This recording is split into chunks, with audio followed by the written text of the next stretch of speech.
nagsama yung taken na, pero naliligaw pa ng iba. At yung alam na ngang taken na, nagpaligaw at nagpalandi rin sa iba. Nagsama pa talaga sila mga be. Una, yung taong hindi makontento sa karelasyon niya. Pangalawa, yung taong pumapayag na maging kaagaw kahit alam na may masasaktan. Hindi po yan love, real talk lang. At hindi yan kilig at hindi rin yan destiny. Ang tawag dyan, selfishness, makasarili at kawalan ng respeto. Kasi kung totoo kang marunong magmahal, hindi ka mang-aagaw ng hindi sa iyo. At kung marunong kang rumespeto, hindi mo lulukohin yung taong pinili ka na dapat sana. Tandaan mo, kahit gaano kalalim ang connection ninyo, kung nagsimula kayo sa mali, mali talaga yan. Wala sa tibay ng relasyon ang sekreto kundi sa tamang paraan kung paano ito sinimulan. Kasi kung pagmamahal na tinayo sa kasinungalingan, guguhurin yan sa dulo. Kung taken na, let go. Kung nililigawan ka habang may jowa pa, huwag mo nang tanggapin. Hindi ka dapat second choice. At hindi ka dapat dinadamay sa isang komplikadong sitwasyon. Dapat iniingatan ka. So, ito ay para dun sa mga taong taken na pero pumuporma pa rin sa iba at dun naman sa mga taong taken na rin pero nagpapaporma pa sa iba.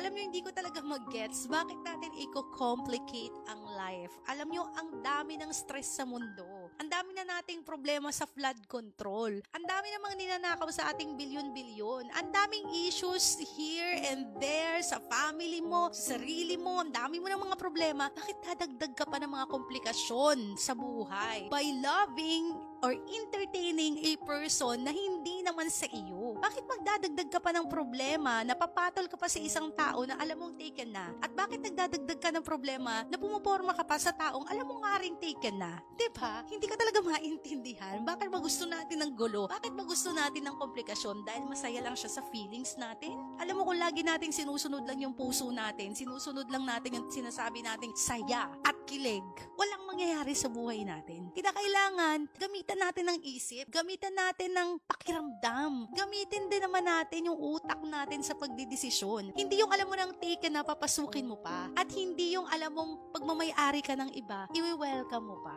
Ang mahirap dyan nagsama pa kayong dalawa. So, bottom line ng sinasabi ko dito, wag na nating i-complicate ang life. Pwede naman tayong magmahal ng single. At kung single ka, wala rin problema kung sinong i-entertain mo. Pero if you are already committed to a person, stay committed to that person. Or kung ayaw mo na, say no. Hindi yung gumagawa ka ng kababalaghan sa likod ng taong nagmamahal sa'yo ng tapat.